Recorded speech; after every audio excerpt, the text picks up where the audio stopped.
depuis février 2020, j'ai amorcé une certaine tournée à l'intérieur du pays pour prendre contact avec les forces vives, pour voir un peu les différents problèmes et contribuer à l'élaboration du programme du président du Faso et l'élaboration du nouveau référentiel de développement économique que nous sommes en train de finaliser. Et je n'ai pas eu l'opportunité de venir à Waiguya dans ce cadre-là, parce que je suis venu quand même 2 ou 3 fois pour lancer des travaux, etc. Mais je n'ai pas eu à rencontrer les forces vives.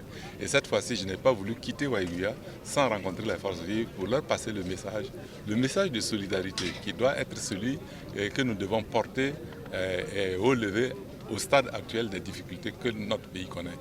Et je leur ai dit également que la lutte contre le terrorisme, ça doit être une lutte collégiale, une lutte commune. Tout le monde doit se mobiliser. Ce n'est pas le gouvernement qui va trouver la solution, ce n'est pas telle ou telle personne, ce n'est pas les forces de défense et de sécurité seulement. Tout le monde doit mettre la main à la pâte pour que nous puissions sortir de cette difficulté de gestion de la sécurité. Et nous nous sommes bien compris. Évidemment, les uns et les autres ont évoqué les questions de moyens pour les forces de défense et de sécurité, les questions de disponibilité des ressources humaines, etc. Mais au-delà de ça, je leur ai dit, les forces de défense et de sécurité, nous devons les respecter.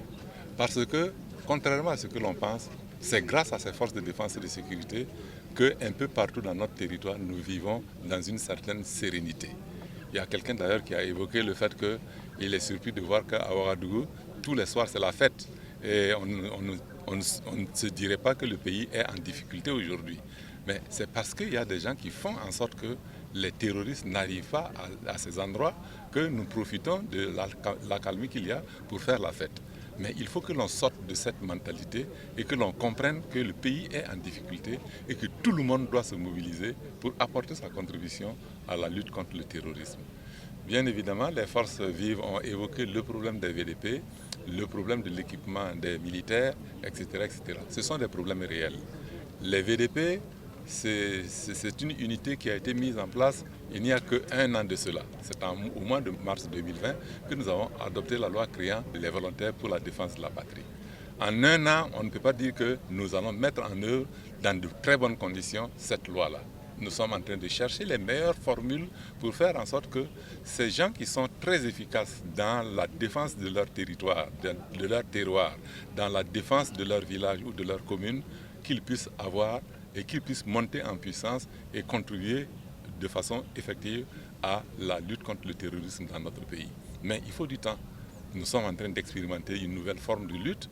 Il faut que l'on voie les aspects positifs, les aspects négatifs et que nous puissions capitaliser nos succès, mais également tirer les leçons de nos échecs dans le cadre de cette mise en œuvre de la loi.